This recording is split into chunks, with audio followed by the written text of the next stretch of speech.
Então, eu quero trazer essas palavras aqui, porque nós estamos nesse tempo de recomeço. E esse salmo, ele diz o seguinte: elevo os meus olhos para o monte, de onde me virá o socorro? Então a primeira coisa que ele faz aqui é para onde ele olha. Para onde ele está olhando? Aonde ele está colocando a sua atenção? Aonde ele está colocando os seus olhos? Nos montes. Nos montes. Montes aqui tem pelo menos 3 interpretações. A primeira, mais comum, diz que são as circunstâncias. Ou seja, é quando nós ficamos olhando para as circunstâncias, olhando as coisas que acontecem ao nosso redor.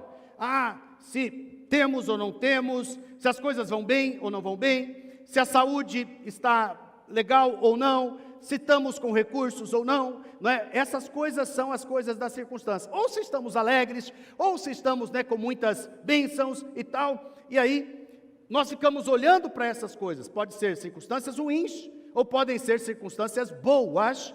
Nós acabamos colocando a nossa confiança ou a nossa desconfiança nessas coisas.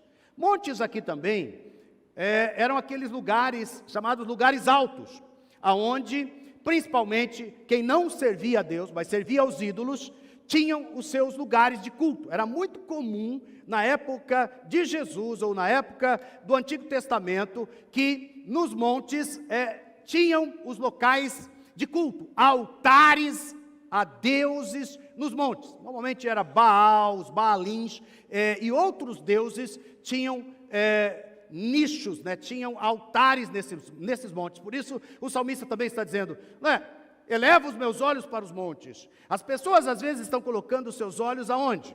Nos ídolos, na idolatria, Eles creem em coisas que não são verdadeiros deuses. E aí o salmista está dizendo, em que você está olhando? A terceira interpretação aqui, sabe o que são montes? Montes aqui são os nossos recursos. É a nossa própria força, é a nossa própria confiança. Hoje, nesse mundo, muito, esse mundo da internet, esse mundo cibernético, esse mundo que nós estamos dominados por esse espaço, o que mais nós ouvimos hoje, o que mais tem, são ofertas de ajuda. Já repararam? É o chamado autoajuda, coach e outros tipos de ajuda, vendendo cursos, vendendo ajuda. Eu falo porque às vezes eu estou lá fazendo outra coisa, estou lá trabalhando em outra coisa, entra nas redes sociais, entram por todo lado ofertas de ajuda. E essas ofertas de ajuda, a maioria delas, não levam você para Deus. Concorda comigo, sim ou não? Para onde essas pessoas estão nos levando? Para onde? Para onde? Para nós mesmos.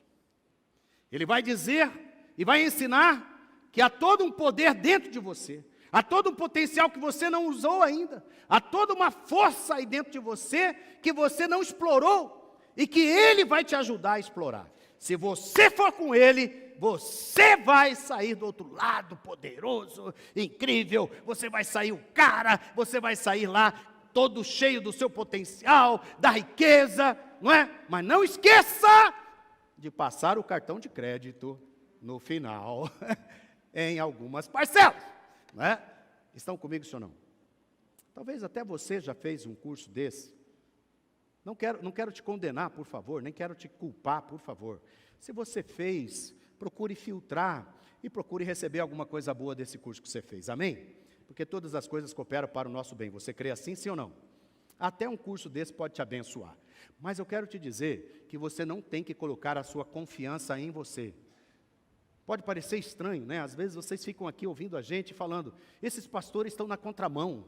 Todo mundo está falando que eu tenho que confiar em mim. Todo mundo está falando que eu tenho que ter força em mim. Todo mundo está falando que você vai resolver a situação, que o potencial está dentro de você. E esse pastor está dizendo que não está em nós, ele está em Deus. Ele está no Senhor. Ele está em Cristo Jesus. Oh, amém.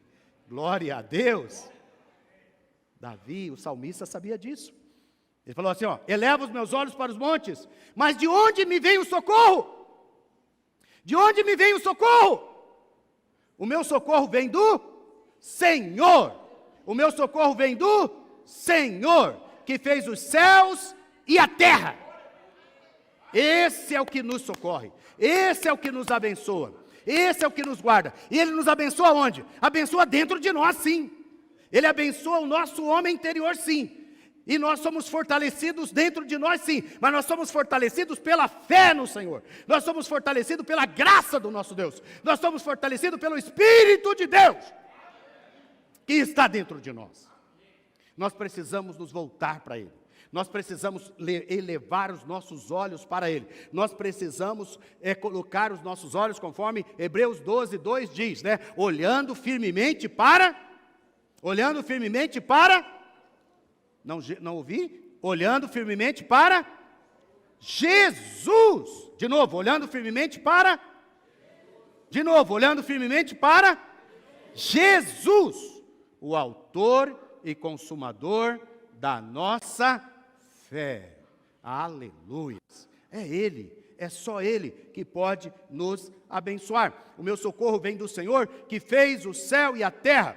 Ele não permitirá que os seus pés vacilem. Ele não permitirá que você tenha viva vacilando ou viva tropeçando. O Senhor é quem guarda você. Aleluias, aleluias. Eu quero que você abra a sua Bíblia, se você ainda puder, Colossenses capítulo 3, verso 1 e 2. Colossenses 3, 1 e 2, eu acho que não está aí no seu boletim, tá?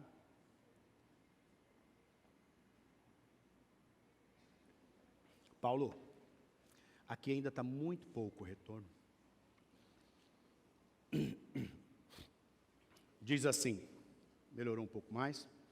Portanto, se foste ressuscitado juntamente com Cristo, buscai as coisas lá do alto. Onde nós devemos buscar, queridos? Da onde, queridos? Do alto. Do alto. Se nós fomos ressuscitados juntamente com Cristo, buscai as coisas lá do alto, onde Cristo vive, assentado à direita de Deus. Pensai nas coisas lá do alto, não nas que são aqui da terra. Não nas que são aqui da terra. Isso é uma contracultura. Isso é uma contracultura. Por quê? Porque a maioria das pessoas estão buscando as coisas aqui da terra. O tempo todo, suas mentes, seus corações, seus desejos, suas vontades estão focados nas coisas aqui da terra. Mas olha aqui para mim, porque parece um contrassenso. O que eu quero dizer é o seguinte: você pode ter todas as coisas aqui da terra, amém? Amém ou não amém? Você pode ter todas as coisas aqui da terra, mas vinda do alto para você, vinda de Deus para você.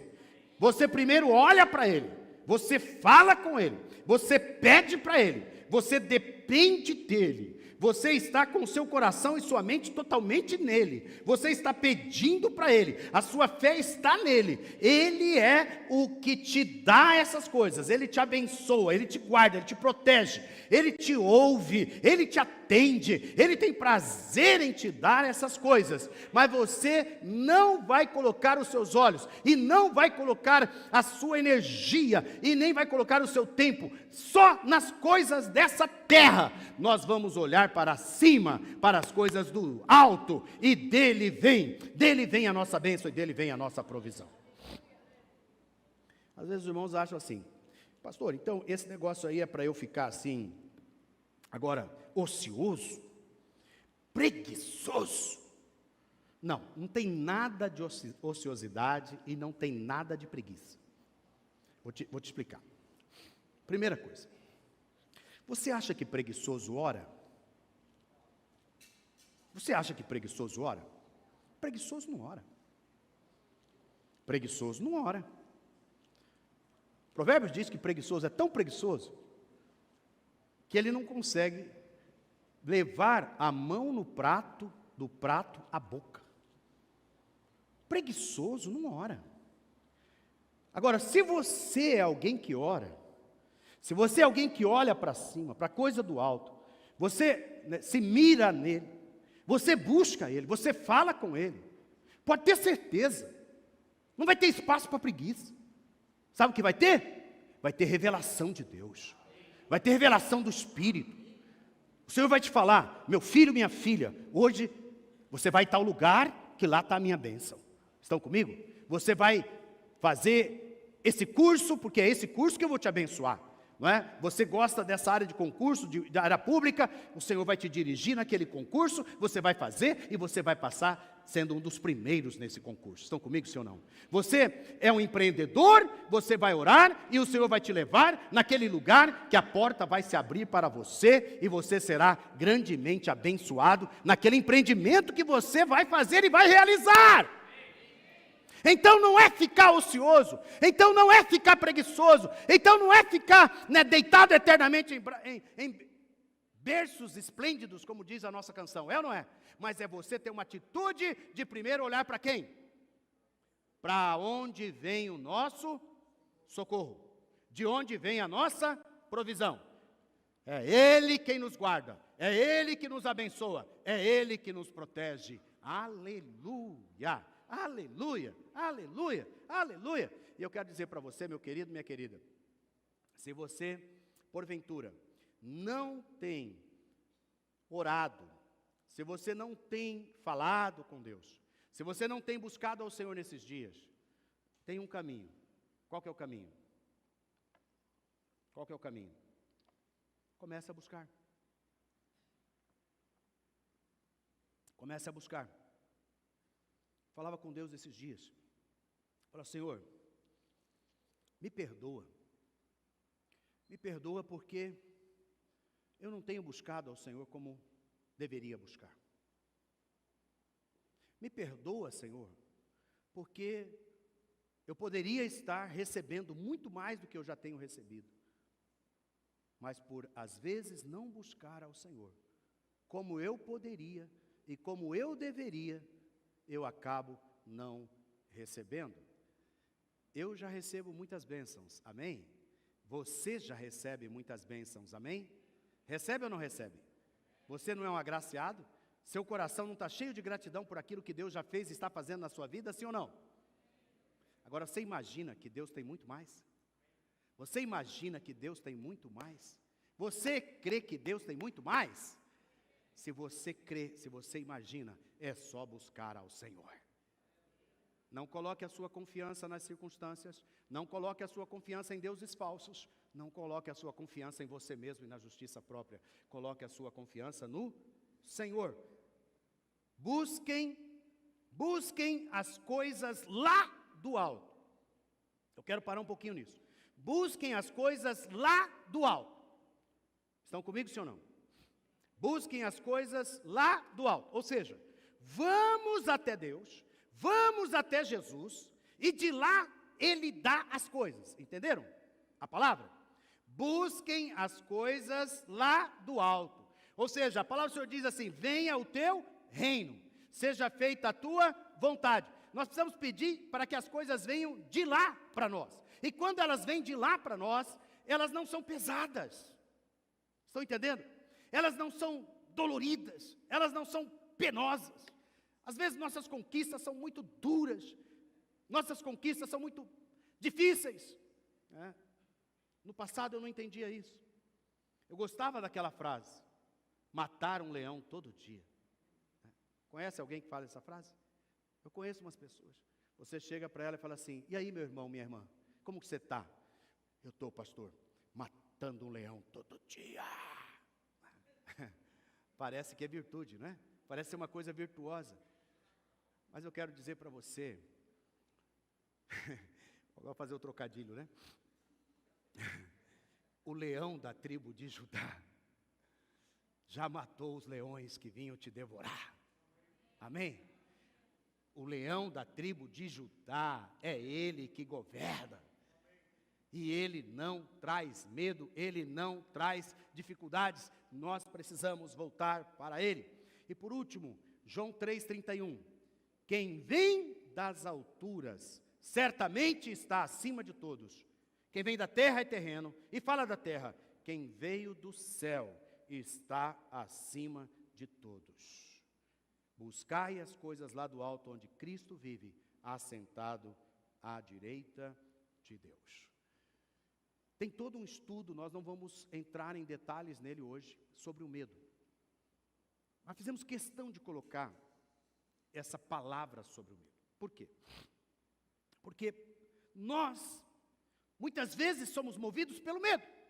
Nós, muitas vezes, nos perdemos em ansiedade, nos perdemos na nossa confiança em Deus pelo medo. Fazemos passos errados de maneiras ansiosas. Decidimos antes do tempo porque ficamos ansiosos. Tomamos passos movidos pelo medo. Reagimos movidos pelo medo. O medo, eu vou dizer para vocês uma palavra aqui. O medo é a desgraça da humanidade. O medo é que faz com que nossa confiança, nossa fé e a nossa esperança em Deus fique abalada ou passe a não mais existir. Vocês lembram? 2020, a palavra do ano de 2020 foi a palavra medo. Medo. Início da pandemia. Quando chegou 2021, a palavra do ano passado foi medo. Você sentiu medo? Eu senti. Muito medo. Medo. Aquele medo causou mal terrível. Terrível, terrível. Nossa, que coisa horrível, né? Nem gosto de lembrar. Eu não gosto de lembrar. Parece eu me lembro que quando eu entrava, moro em prédio, entrava no elevador, a sensação que eu tinha que tinha passado alguém doente por ali, e que os bichos estavam todos à minha espreita, entendeu? E que eles iam me pegar. Né? Aí eu não tocava em nada. Né? Abria a porta com o pé. E olha que eu sou um cara corajoso. Achava que era. Né? Mas o medo é um negócio louco. Claro que aquele medo tinha algum fundamento. Vocês lembram, né? Tinha fundamento. Ele tinha fundamento. Porque a coisa estava difícil. Muita sofrimento, muita morte, muita dificuldade. Mas o medo paralisou o mundo inteiro. O medo dominou. Quais são, então vamos rapidamente. Quais são as raízes do medo? O que é o medo? Medo é o desejo sufocante de nos esconder. A gente queria se esconder. Defender-nos ou fugir de algo ou alguém ou situação que nos incomoda ou ameaça.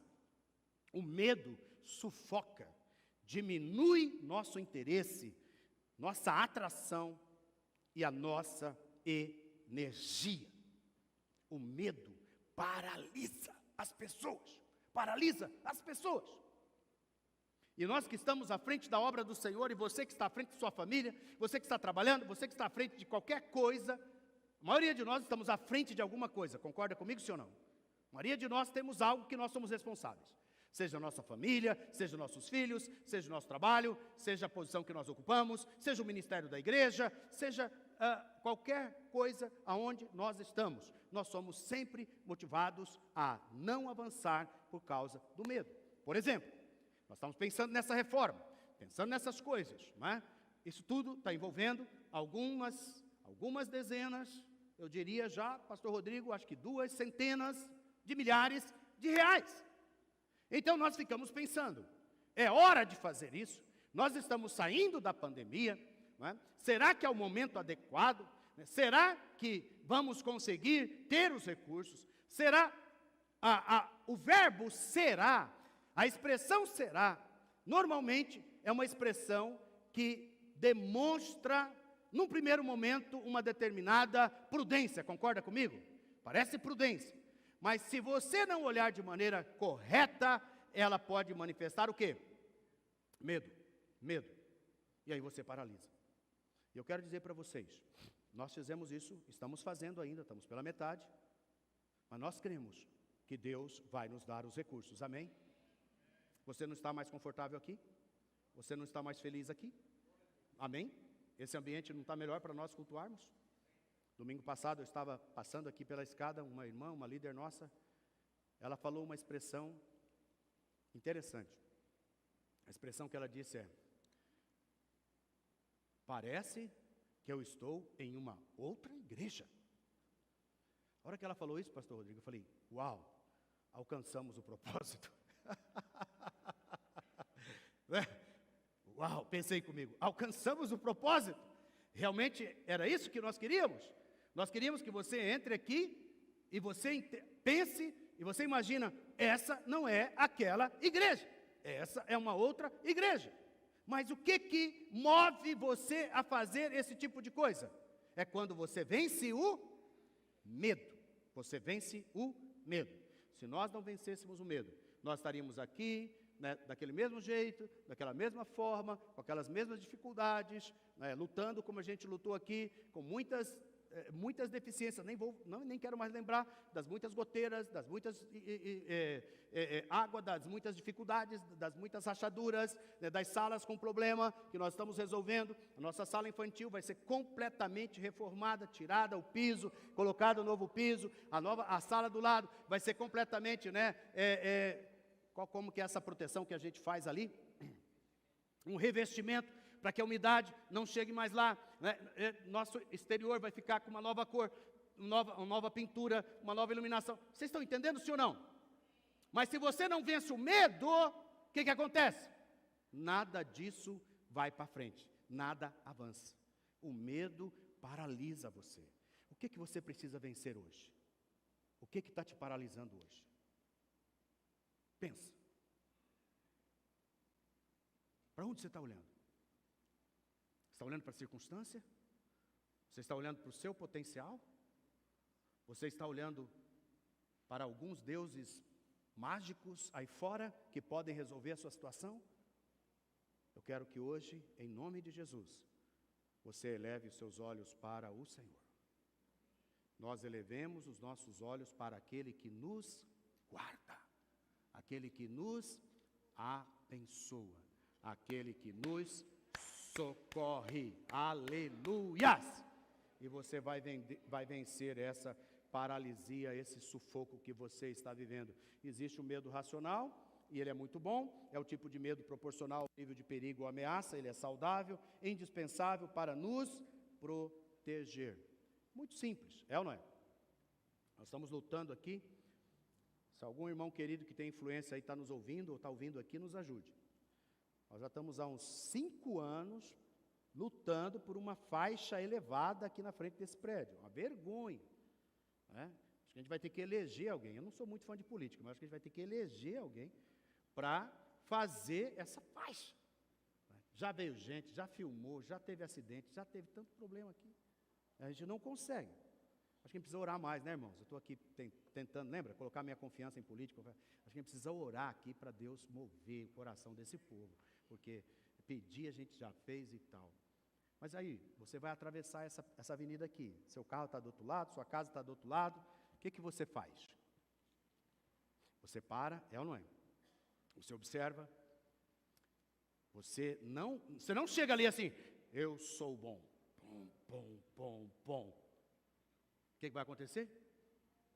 Você vai morrer. Você está entendendo? É uma coragem irracional. É ou não é? Não adianta você vir um caminhão que vem de lá e você entrar na frente dele e falar, eu sou o incrível Hulk. Ele ainda existe? Não é? É da minha época, né? Agora são os comics, como que são lá o pessoal, né, que para os negócios. Você vai morrer. Então, esse é um medo racional, é um medo bom. Nós também devemos ter um tipo de medo de Deus. Estão comigo, sim ou não?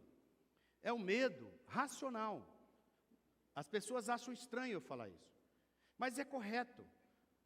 A Bíblia chama isso de temor. Temor a Deus. Eu não lembro o versículo agora, os irmãos aí vão me achar o versículo. O versículo diz assim, nós não devemos ter medo do homem, que só tira a vida, que só mata o corpo. Mas nós devemos temer a Deus, que mata o corpo, e lança a alma no inferno. Estão comigo, sim ou não? Nós deveríamos ter um pouco mais de temor. Então, estão comigo, sim ou não? De maneira racional. E isso nos guardaria dos acidentes espirituais da nossa vida. Assim como esse medo racional nos guarda dos acidentes naturais de lançarmos na frente de um carro, de lançarmos, em locais, pularmos de um prédio alto, achando que nós não vamos ter prejuízos. Estão comigo, sim ou não? Nós deveríamos pensar que Deus, Ele é soberano, Ele é superior, Ele tem todo o poder. Então, de uma maneira muito saudável, nós deveríamos pensar. Qual que é o texto? Mas Mateus 10, 28, Obrigado aqui, os irmãos que estão projetando. Está bonito aqui hoje, Glória a Deus, aleluia. Eu vou ficar aqui olhando agora. Ficou bonito esse negócio. Então, vamos pôr o texto, Mateus 10, 28.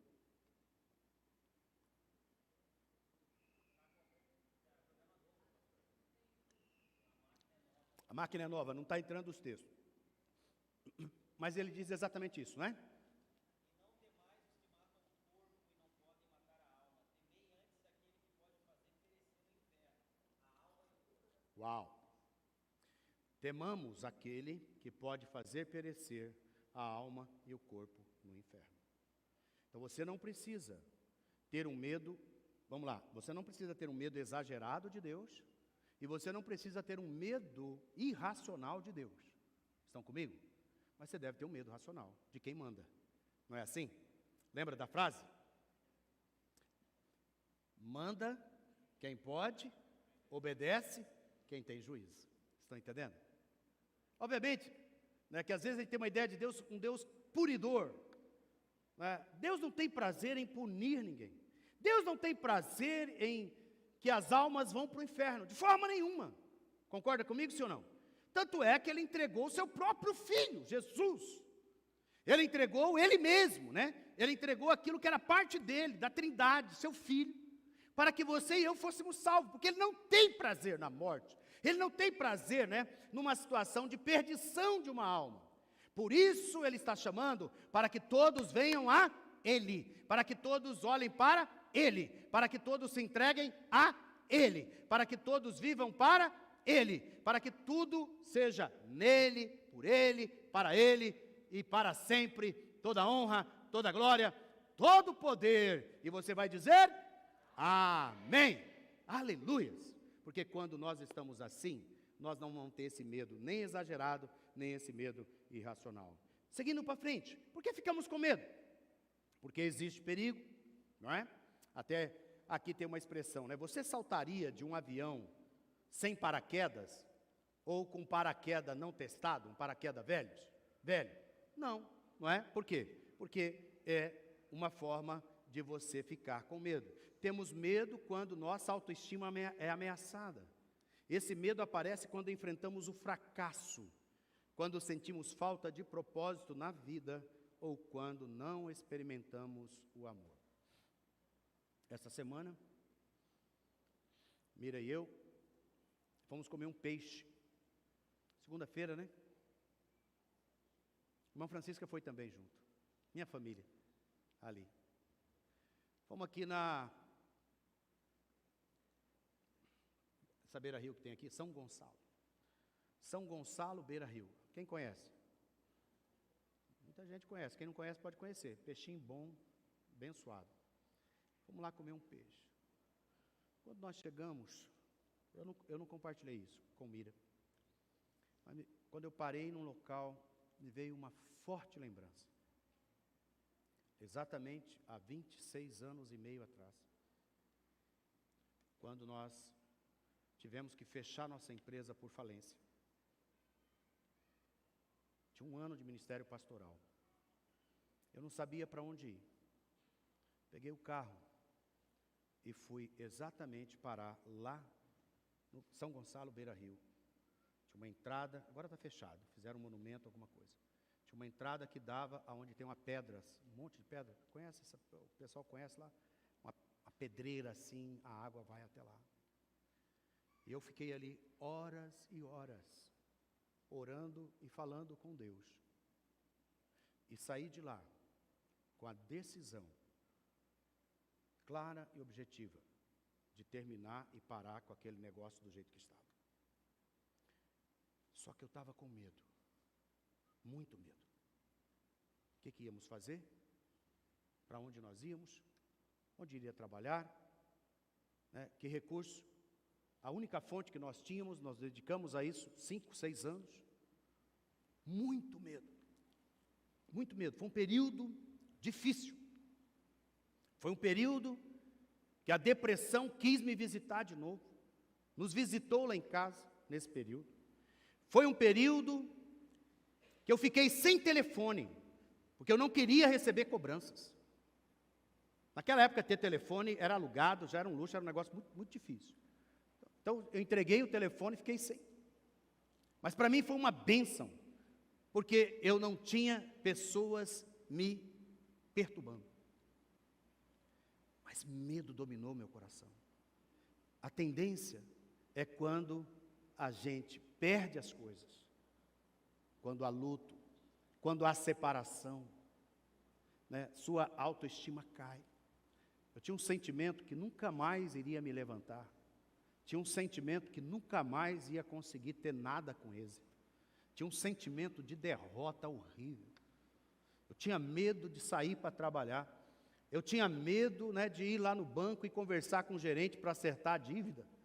Eu tinha medo, o medo dominava o coração. Alguém já passou por processos assim difíceis? Separações, falências, circunstâncias assim? Você fica completamente dominado pelo medo e apatia. São situações que nos vêm quando estamos feridos, quando estamos em conflito.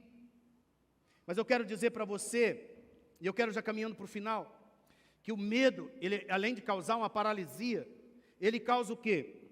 Desgaste emocional. Foi um período assim, dificílimo para nós. Dificílimos para manter o casamento, por exemplo, saudável. Manter a relação conjugal saudável. Para manter, né, as emoções no lugar. Esgotamento físico, esgotamento espiritual, desânimo, sentimento de isolamento. Você quer ficar sozinho. Você não quer ninguém por perto. O que mais? Bloqueio emocional. Perda do contato com a realidade. Você fica completamente longe, completamente distante da realidade. Dá uma olhada. Se isso já aconteceu com você, se isso está acontecendo com você, possivelmente é porque, de alguma forma, nossos olhos não estão lá no alto. Nossos olhos não estão naquele que provê. Nossos olhos estão nos nossos montes. Circunstâncias, nossas confianças, nossos recursos. Eu me lembro que naquele ano, já indo para frente, como lidar com medo. Naquele ano, sentei com o superintendente, pastor Dorivaldo Puerta, que não tínhamos bispo ainda, era o nosso líder. E eu falei para ele assim, olha, pastor, manda alguém para assumir a pequena igreja. Nós não temos condição nenhuma de pastorear a igreja. O senhor pode pedir para alguém vir e assumir a obra. Eu e Mira precisamos de pelo menos 1 a 2 anos de licença para resolver a nossa vida. Nós não temos condição. Ele veio aqui, ele sentou conosco.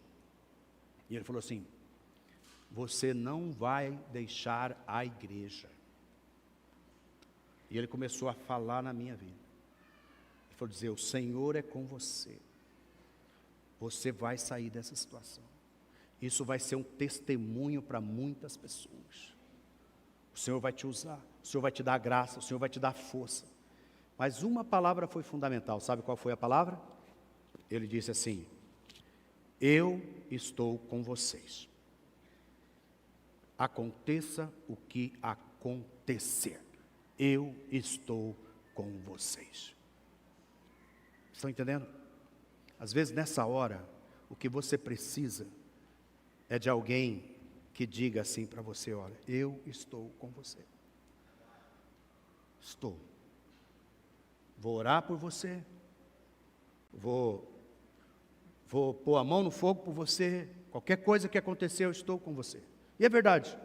Uns meses depois, um dos principais líderes da igreja foi lá em São Paulo, no nosso concílio, dizer que tinha um pastor aqui, falido, sem crédito, e que estava pregando na igreja. Entendeu? Você sabe um daqueles camaradas que Davi recebeu na caverna de Adulão? Vocês ainda lembram do perfil daqueles que ele recebeu na caverna de Adulão? Eram todos endividados, problemáticos, que mais? Amargurados, né? Com o nome no SPC, e não querendo atender telefone de quem fazia a cobrança. E quando essa pessoa chegou lá, ele disse assim: eu estou com eles. Eu sei de tudo. Eles não têm nada escondido. Tudo o que eles estão passando, eles já confessaram, já disseram, e até pediram para sair e deixar a igreja. Fui eu que disse para eles: podem continuar. Eu digo para vocês, possivelmente, se nós tivéssemos ido trabalhar, fazer as coisas, talvez nós não estivéssemos aqui hoje. Porque aqueles anos foram os anos de maior experiência com Deus.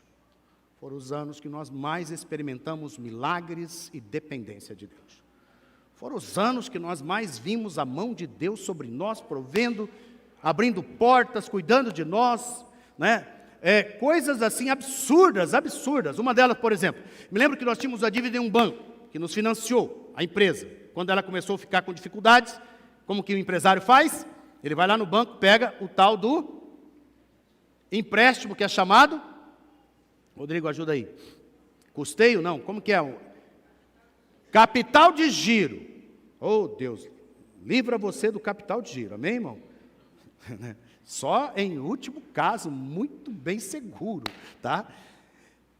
E aí, eu me lembro que nós parcelamos, pagando, de repente, não conseguimos pagar um mês, não conseguimos pagar 2 meses, e vocês sabem, era assim, passou um mês, o telefone estava tocando, carta estava chegando, o pessoal era sempre firme na cobrança. 3 meses, eu falei: meu Deus, alguma coisa aconteceu. O banco deve ter falido. O cara da cobrança morreu. Vou lá, venci o medo. E fui lá. Entrei, ressabiado, sentei na mesa do gerente. Falei: olha, o que está acontecendo? Já tem 2 ou 3 meses que a parcela venceu e vocês não me ligam? Ele falou: espera aí. Entrou no sistema. Ele falou assim: olha, acontece o seguinte, o banco resolveu com alguns clientes, e você está entre eles, refazer o financiamento com um juro mais barato. Não sei. Qual banqueiro que tem consciência de baixar juro? E aí, essas parcelas estão pagas e mais 2 ou 3 para frente também foram abatidas por causa dessa mudança nos juros que nós fizemos. Vocês estão entendendo? Dependência de Deus. Milagres atrás de milagres, milagres atrás de milagres. Porque nós resolvemos olhar para cima. Nós resolvemos olhar para o Senhor. Nós resolvemos enfrentar o medo. Nós resolvemos receber ajuda. Confessar, nós confessamos.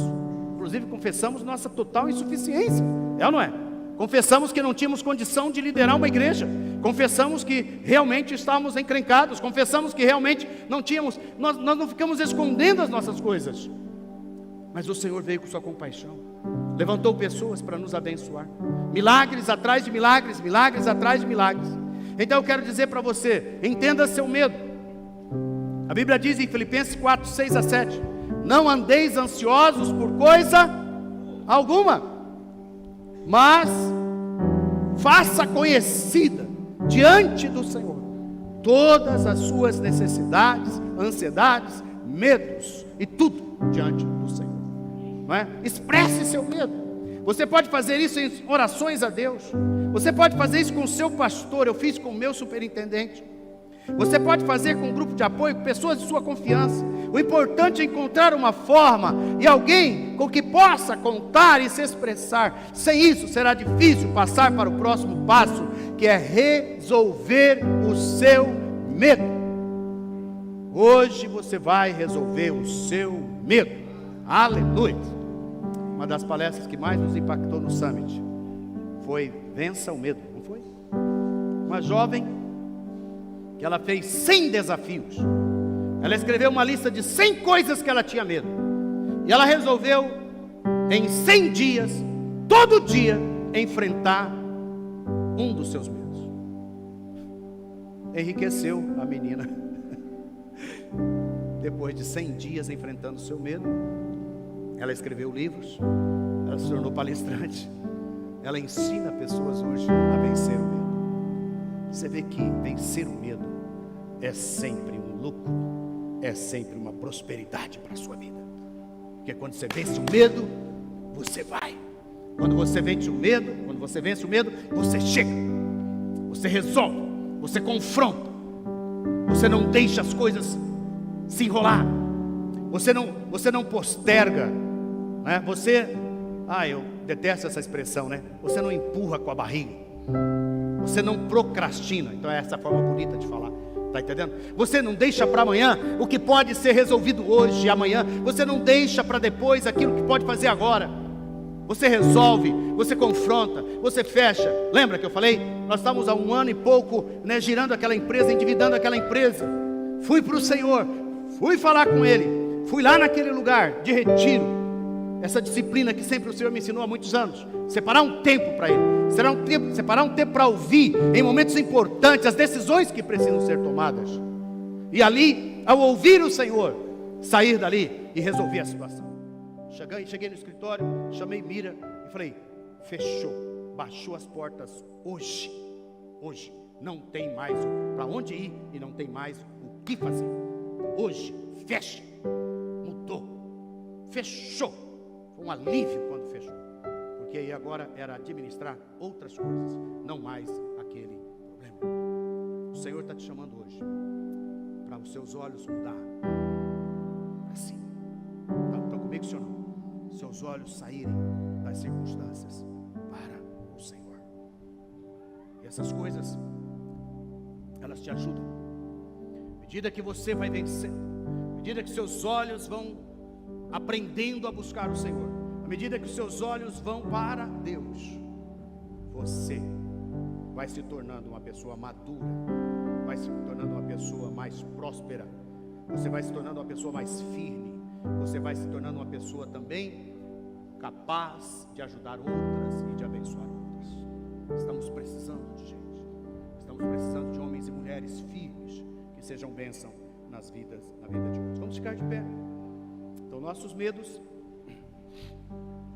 precisam ser entendidos, expressados e depois tratados, ou irão acabar nos destruindo e contagiando outros ao nosso redor, em especial as pessoas de nossa família. Quero que hoje você experimente Deus, experimente o Senhor Jesus, experimente a verdade de Deus na sua vida. Grande parte das coisas que você está sentindo não são verdadeiras. Grande parte das coisas que estão tocando o seu coração não são de Deus, não são boas. Não vem de Deus, não vem de Deus. Existe um exercício simples que nós ensinamos aqui. Qual que é o exercício simples?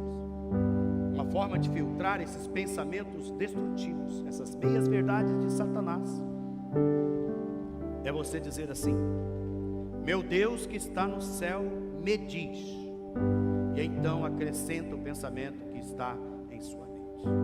Por exemplo, Se quando criança você foi chamado de incompetente, de burro, de burra, e agora como adulto, há momento em que você começa a punir a si mesmo chamando-se deste nome. Ah, eu sou burro mesmo. Ah, eu sou burra mesmo. Pare com isso. Pare com isso. Pare hoje. Coloca a frase antes. Meu Deus que está no céu, que me ama, me diz, eu sou burro? Você acha que ele diz isso? Você acha que ele diz isso? Então é uma mentira. Então é uma mentira plantada pelo diabo na sua mente e no seu coração. Na verdade, Deus diz o contrário, é ou não é? Você é meu filho, eu te escolhi, eu te abençoo, eu te coloco como líder, eu te coloco na frente, eu te coloco como cabeça e não como cauda. Fui eu que te constituí, fui eu que te criei, e eu te fiz a minha imagem e a minha semelhança. Te fiz mais do que vencedor. Você é mais do que vencedor por aquele em Cristo Jesus que nos amou e se entregou por nós. Essa é a verdade da palavra. Essa é a verdade que vem do Senhor. Lembra desde o início? É olhar para cima, é olhar para o que Ele diz, é olhar para o que Ele declara, é olhar para o que Ele fala em relação a você e em relação a mim. E nós conhecemos o amor e cremos nesse amor que Deus tem por nós. Deus é amor, e aquele que permanece no amor permanece em Deus, e Deus permanece nele, e Deus permanece nele. Esse texto, 1 João 4,16. Nisto o amor é aperfeiçoado em nós, para que no dia do juízo mantenhamos firme, mantenhamos confiança, pois assim como Ele é, também nós somos nesse mundo. Nós conversávamos sobre essa palavra esta semana.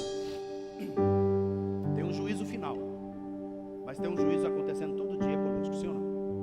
Todo dia tem alguém te julgando, todo dia é você mesmo se julgando, todo dia é você mesmo dizendo para você que você não é o que você é.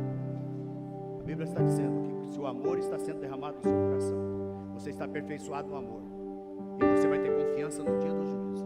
Então quando as pessoas disserem para você, seu incompetente, seu atrasado, seu energúmeno, você não vai aceitar isso, porque você não é isso.